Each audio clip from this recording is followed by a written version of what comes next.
നേരം ഓൺലൈനിലേക്ക് എല്ലാ പ്രേക്ഷകർക്കും ശ്രോതാക്കൾക്കും സ്വാഗതം. ഇന്ന് ഞാൻ പറയാൻ പോകുന്നത് അശ്വാരൂഢ എന്ന് പറയുന്നൊരു ദേവതയെക്കുറിച്ചാണ്. ഒരുപാട് പേര് അശ്വാരൂഢ മന്ത്രമൊക്കെ ജപിച്ച് ശക്തി വർദ്ധിക്കുകയും അതേപോലെ അവരുടെ ഇംഗിതങ്ങൾ അല്ലെങ്കിൽ അഭിലാഷങ്ങൾ അല്ലെങ്കിൽ അവരുടെ കാമനകളൊക്കെ തന്നെ പൂർത്തീകരിക്കുകയും ചെയ്തതായിട്ട് എനിക്ക് കത്ത് ഇടാറുണ്ട്, അല്ലെങ്കിൽ എന്നെ വിളിച്ചു പറയാറുണ്ട്. കാരണം അശ്വാരൂഢ മന്ത്രം ഒരു ഗുരുവിൽ നിന്ന് അഭ്യസിച്ച് നിരന്തരമായി ജപിക്കാനായിട്ട് ഞാൻ പറഞ്ഞതിൻ്റെ അടിസ്ഥാനത്തിൽ അവർ ചെയ്തു തുടങ്ങിയതാണ്. അപ്പോൾ they have started doing that and they have also begun to feel the benefit, the immense benefit of chanting that particular mantra. അതാണ് ഈ അശ്വാരൂഢാധിഷ്ഠിത അശ്വകോടിഭിരാവൃത എന്ന 67ാമത്തെ നാമമുണ്ട് നമ്മുടെ ലളിതാ സഹസ്രനാമത്തിൽ. അതായത് ആദിപരാശക്തിയുടെ അനേകം അവതാരങ്ങളിലൊന്നാണ് ഈ അശ്വാരൂഢാദേവി എന്ന് പറയുന്നത്. ഭണ്ഡാസുരൻ എന്ന് പറയുന്ന രാക്ഷസനുമായിട്ട് ദേവി യുദ്ധം ചെയ്തിരുന്നപ്പോൾ നമ്മുടെ ഈ അശ്വാരൂഢാദേവി പ്രത്യക്ഷപ്പെട്ടു. ബ്രഹ്മാണ്ഡ പുരാണത്തിൽ അതിനെക്കുറിച്ച് പൂർണ്ണമായിട്ടുള്ള ഒരു ഡിസ്ക്രിപ്ഷൻ അഥവാ വിശദീകരണം ഉണ്ട്.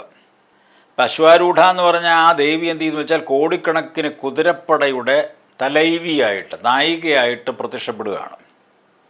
അപ്പോൾ അശ്വാരൂഢ എന്ന് പറയുന്ന ദേവിയുടെ കുതിരയുടെ പേര് അപരാജിത എന്നാണ്. ആ അപരാജിത എന്ന് പറയുന്ന കുതിരയുടെ പുറത്ത് കയറിയിട്ടാണ് അശ്വാരൂഢ ദേവി കുതിരപ്പടയെ നയിച്ചത് എന്നാണ് പറയുന്നത് വിശ്വാസം. എവിടെ നിന്നാണ് ഈ അശ്വാരൂഢ ജനിച്ചിരിക്കുന്നത് എന്ന് ചോദിക്കുന്നുണ്ട്. അഥ ശ്രീ ലളിതാദേവ്യോ പാശായുധ സമുദ്ഭവ എന്നാണ് പറഞ്ഞിരിക്കുന്നത്. അതായത് ദേവിയുടെ രാഗസ്വരൂപമായ പാശത്തിൽ നിന്ന് ഉദ്ഭൂതയായവളാണ് അല്ലേ. രാഗസ്വരൂപ പാശാഢ്യ ക്രോധാകാരാങ്കുശോജ്വല അല്ലേ. മനോരൂപേക്ഷു കോദണ്ഡ പഞ്ചതന്മാത്ര സായക, നമ്മളത് പഠിച്ചിട്ടുള്ളതാണ്. അപ്പം അഥ ശ്രീ ലളിതാദേവ്യോ പാശായുധ സമുദ്ഭവ എന്നാണ് നമ്മുടെ ഈ അശ്വാരൂഢയെക്കുറിച്ച് പറഞ്ഞിരിക്കുന്നത്. ദേവിയുടെ പാശത്തിൽ നിന്നാണ് അശ്വാരൂഢ ഉണ്ടായത്. അശ്വാരൂഢ അപരാജിത എന്ന് പറയുന്നതിൻ്റെ കുതിരപ്പുറത്ത് കയറി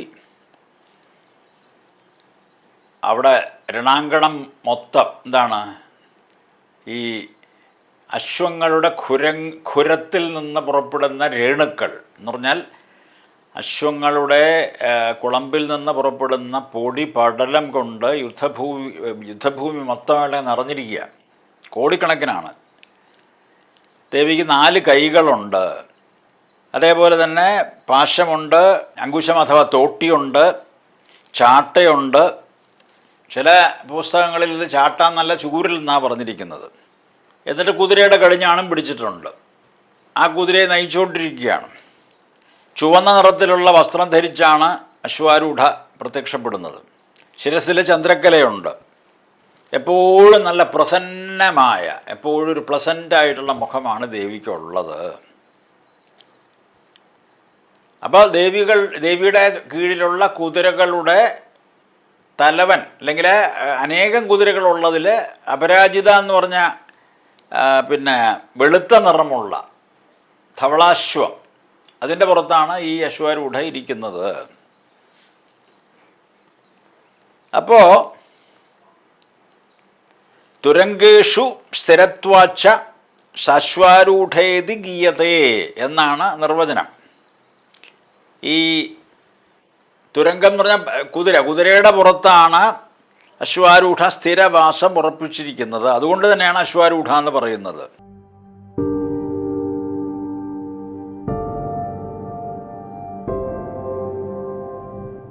ഈ തന്ത്രശാസ്ത്രം പഠിപ്പിക്കുമ്പോൾ അശ്വാരൂഢയെക്കുറിച്ച് പഠിപ്പിക്കാറുണ്ട്. അതൊരു താന്ത്രിക് കൾട്ടാണ്, ശക്തിദേവത. അപ്പം അതിന് പ്രത്യേക മന്ത്രമൊക്കെ ഉണ്ടെന്നർത്ഥം. ഓം ആം ഹ്രീം ക്രൗം ഏഹി ഏഹി പരമേശ്വരി സ്വാഹ എന്നാണ് മന്ത്രം.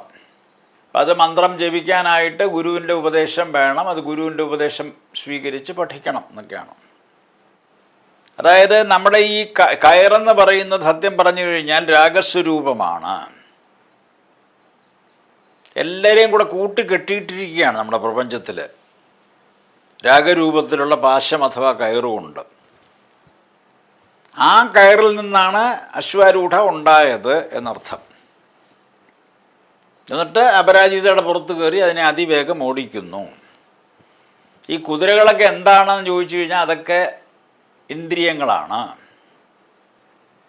ഇന്ദ്രിയമാകുന്ന കുതിരയെ കീഴ്പ്പെടുത്തുക എന്ന് പറഞ്ഞാൽ അത്യന്തം ക്ലേശകരമാണ്, അല്ലെങ്കിൽ വളരെ വളരെ ബുദ്ധിമുട്ടാണ്. It's very difficult to control the ഇന്ദ്രിയാസ്. കുതിരകളെപ്പോലെയാണ്, നിരന്തരം ചെനച്ചുകൊണ്ടിരിക്കും, ചാടിക്കൊണ്ടിരിക്കും, ഓടിക്കൊണ്ടിരിക്കും. അപ്പോൾ ഈ അപരാജിത എന്ന് പറഞ്ഞ കുതിരയും it's not an exception at all. അത് അപവാദമല്ല, അതും ഇതേപോലെ ചാടി കുതിച്ചിങ്ങനെ നിൽക്കുക. അതിനെ നിയന്ത്രിച്ച് അതിൽ വേണം ബഹുദൂരം ഓടിക്കാൻ, അല്ലെങ്കിൽ അതിനെ ഒരുപാട് നിയന്ത്രിക്കാനുള്ള ശക്തി ഈ അശ്വാരൂഢയ്ക്കുണ്ട്. എന്ന് പറഞ്ഞാൽ അശ്വാരൂഢ എന്ന് പറഞ്ഞാൽ മനസ്സാണെന്നർത്ഥം. ദേവി എന്ന് പറഞ്ഞാൽ ആത്മാവാണെന്നർത്ഥം. അപ്പോൾ സമഷ്ടി പ്രപഞ്ചത്തിലുള്ള അനിയന്ത്രിതമായിട്ടുള്ള കോടി കണക്കിന് ഇന്ദ്രിയാശ്വങ്ങളെ നിയന്ത്രിക്കാൻ അപരാജിത എന്ന് പറയുന്ന കുതിരയെ കീഴ്പ്പെടുത്തിയ അശ്വാരൂഢ എന്ന് പറയുന്ന ഈ ശക്തിക്ക് പറ്റും എന്നർത്ഥം. അപ്പോൾ അശ്വാരൂഢ വളരെ വളരെ ശക്തിയുള്ള ദേവിയാണെന്ന് അർത്ഥം. അതിനെക്കുറിച്ചൊക്കെ ഒരുപാട് പറയാനുണ്ട്, പക്ഷെ അതൊന്നും ഇപ്പോൾ നമുക്കിവിടെ പറയേണ്ട കാര്യവുമില്ല. ഇപ്പോൾ പെട്ടെന്ന് പറഞ്ഞാൽ നമുക്കത് മനസ്സിലാകത്തുമില്ല എന്നർത്ഥം. അപ്പം നമുക്ക് എന്താണ് ഈ അശ്വാരൂഢയെ കൊണ്ട് കിട്ടുന്നത്?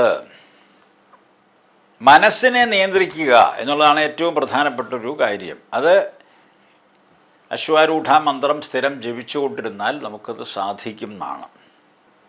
ഈ അശ്വാരൂഢ മന്ത്രം ജപിക്കേണ്ടത് വെള്ളിയാഴ്ചയാണ്. 108 തവണ ജപിക്കാം. ആ 108 തവണ ജപിക്കുന്ന ദിവസം അഗതികൾക്ക് അന്നദാനം നൽകാം, മൃഗങ്ങൾക്ക് ഭക്ഷണം കൊടുക്കാം, അതേപോലെ തന്നെ സസ്യലതാദികൾക്ക് വെള്ളം കൊടുക്കാം. ഇതൊക്കെ നമുക്കവിടെ ചെയ്യാൻ പറ്റും എന്നർത്ഥം.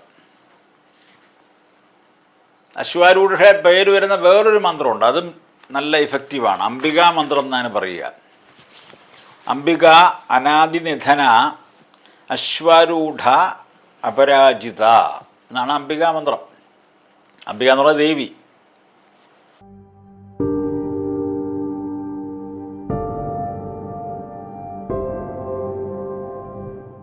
അശ്വാരൂഢ മന്ത്രം ഞാൻ നേരത്തെ പറഞ്ഞു കഴിഞ്ഞു. ഓം ആം ഹ്രീം ക്രോം ഏഹി ഏഹി പരമേശ്വരി സ്വാഹ. ഇത് ജപിച്ചുകൊണ്ടിരുന്നു കഴിഞ്ഞാൽ പരീക്ഷയ്ക്ക് നല്ല മാർക്ക് കിട്ടും. ഇതെൻ്റെ സ്വന്തം അനുഭവത്തിൽ നിന്ന് ഞാൻ പറയുന്നതാണ്, പുസ്തകം വായിച്ചു പറഞ്ഞതല്ല. ദാമ്പത്യ വിജയവും ഉണ്ടാവും. പലയിടങ്ങളിലും ദാമ്പത്യം അതിപരാജയമാണ്. ദാമ്പത്യം എന്നുള്ള പേര് പറഞ്ഞ് വിളിക്കുന്നു എന്നുള്ളതല്ലാതെ അതിൽ യാതൊരു സുഖമോ സംതൃപ്തിയോ പരസ്പര സ്നേഹമോ വിശ്വാസമോ ആഭിമുഖ്യമോ ഇല്ല. അത് കിട്ടാം, അതിനായിട്ടുള്ള ഒരു മന്ത്രമാണിത്. അപ്പോൾ ദേവിയെ ഉപാസിക്കുകയാണെങ്കിൽ വിദ്യാവിജയവും കിട്ടും, ഉത്തമ ദാമ്പത്യവും കിട്ടും എന്നർത്ഥം. വിദ്യാർത്ഥികൾക്ക് പരീക്ഷയ്ക്ക് ജയിക്കാൻ വേണ്ടിയിട്ട് ഒരു 36 തവണ നമ്മുടെ ഈ അശ്വാരൂഢ മന്ത്രം ഒന്ന് ചൊല്ലാൻ പറയുക. മത്സര പരീക്ഷകളിലൊക്കെ നല്ല മാർക്ക് കിട്ടും.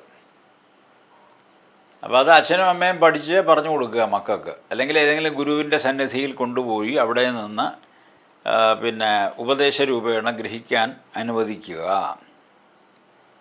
നിഷ്ഠയോടെയുള്ള അശ്വാരൂഢ മന്ത്രജപം കൊണ്ട് അത് കിട്ടും. നേരത്തെ വേറെ ഏതോ എപ്പിസോഡിൽ ഞാൻ ചില മന്ത്രങ്ങൾ പറഞ്ഞിട്ടുണ്ടായിരുന്നു. ഈ നമ്മുടെ ദേവിയുടെ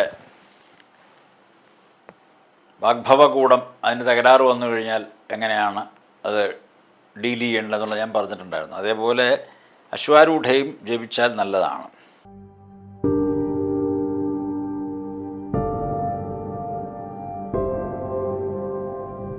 അശ്വാരൂഢ ജപിച്ചാലുള്ള വേറെ ഒരു ഗുണം എന്ന് വെച്ചാൽ ഉത്തമ ഭർത്താവിനെയോ ഉത്തമ ഭാര്യയോ കിട്ടുന്നതാണ്.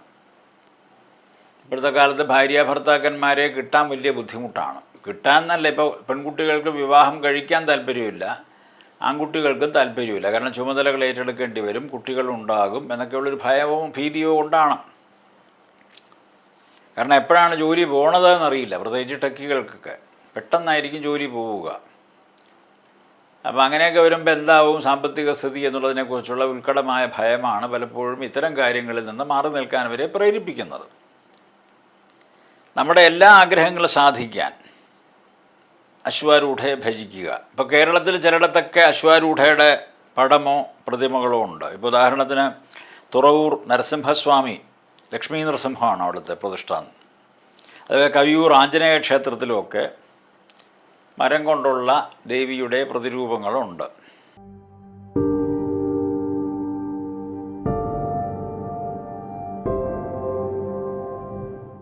അപ്പോൾ ഈ അശ്വാരൂഢ മന്ത്രം ഞാൻ നേരത്തെ പറഞ്ഞത് 7 ചൊവ്വാഴ്ചകളിൽ മുക്കുറ്റി 108 ഹോമിച്ചാൽ ചൊവ്വാദോഷം കൊണ്ട് നടക്കാൻ പ്രയാസമുള്ള വിവാഹങ്ങൾ നടക്കും എന്നുള്ളതാണ്. ചൊവ്വാദോഷം മാറ്റാൻ അശ്വാരൂഢ മന്ത്രം ചൊല്ലി 108 വീതം ചൊല്ലിയിട്ട് 7 ചൊവ്വാഴ്ച മുക്കുറ്റി ഹോമിക്കുക വളരെ വളരെ വിശേഷമാണ്. പിന്നെ മക്കളുടെ പുരോഗതിക്കും അശ്വാരൂഢ മന്ത്രം വളരെ വിശേഷമാണ്. അതായത് അതിനൊരു ചെറിയ മെത്തേഡുണ്ട്. Method how far that will be practicable to you എന്ന് വളരണോ. ഇതിപ്പോൾ നിങ്ങൾ പരീക്ഷിച്ച് നോക്കാവുന്നതേ ഉള്ളൂ. ഇതുകൊണ്ട് ദോഷമൊന്നുമില്ല. ചില ആളുകൾ ചിലപ്പോൾ ചോദിക്കും ഹാസ്യരൂപേണയൊക്കെ, എങ്കിൽ പിന്നെ ഇത് ചെയ്താൽ പോരെ, പിള്ളേർ പഠിക്കണ്ടല്ലോ എന്നൊക്കെ ചോദിക്കും, ഇത് ചോദിച്ചുകൊണ്ടിരുന്നാൽ പോരെ എന്നൊക്കെ ചോദിക്കും. അപ്പോൾ അമ്മമാരാണത് ചെയ്യേണ്ടത്. അമ്മമാരും തീമിച്ച കുളിച്ച് ശുദ്ധമായിട്ട് വിളക്ക് കത്തിച്ച് വെച്ച ശേഷം ഒരു ഗ്ലാസ്സിൽ അല്പം ശുദ്ധജലം എടുത്ത് കയ്യിൽ വെച്ചുകൊണ്ട്, അല്ലെങ്കിൽ ജലമുള്ള പാത്രം കൈകൊണ്ട് മൂടി പിടിച്ച് ഒരു 108 അശ്വാരൂഢ മന്ത്രം ജപിക്കുക. എന്നിട്ട് ആ ജലം കുട്ടികൾക്ക് കുടിക്കാൻ കൊടുക്കുക. അത് കുടിച്ചു കഴിയുമ്പോൾ അത്ഭുതകരമായ ഫലസിദ്ധി ഉണ്ടാകും എന്ന് അനുഭവസ്ഥർ പറഞ്ഞിട്ടുണ്ട്. അത് അവർക്ക് തോന്നുന്നതാണോ അല്ലെങ്കിൽ അവർക്ക് എന്തോ ഒരു വെറും ചാൻസായിട്ടല്ലേ, ചിലപ്പോൾ ഒരു യാദൃശ്ചികമായിട്ടുണ്ടായതാണോ എന്നൊക്കെ സ്വാഭാവികമായിട്ട് ചോദ്യം വരും. യുക്തമായി ചിന്തിക്കുന്നവരൊക്കെ ഉണ്ടല്ലോ നാട്ടിൽ ഒരുപാട്.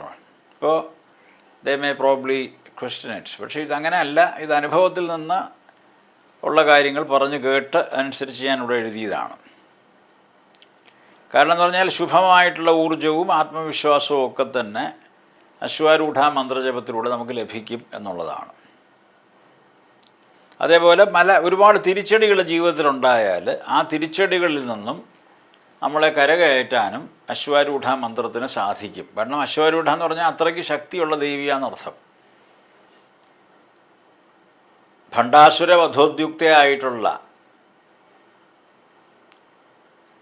മഹാദേവിക്ക് കൂട്ടുപോയവളാണ് അശ്വാരൂഢ, യുദ്ധം ജയിക്കാൻ വേണ്ടിയിട്ട്. അപ്പം അത്ര ശക്തയാണ്, വളരെ പവർഫുള്ളാണെന്നർത്ഥം. അപ്പം അതുകൊണ്ട് അശ്വാരൂഢയെ സ്ഥിരമായിട്ട് ഉപാസിക്കുക, അശ്വാരൂഢ മന്ത്രം ജപിക്കുക, ഇതൊക്കെ ചെയ്യുക വഴി നമുക്ക് ഒരുപാട് തരത്തിലുള്ള നേട്ടമുണ്ടാകും എന്ന് മാത്രം പറഞ്ഞു വെച്ചുകൊണ്ട് ഈ എപ്പിസോഡ് ഞാനിവിടെ അവസാനിപ്പിക്കുകയാണ്. അടുത്ത എപ്പിസോഡിൽ കൂടുതൽ കാര്യങ്ങളുമായിട്ട് നമുക്ക് വീണ്ടും കാണാം. എല്ലാവർക്കും നമസ്കാരം.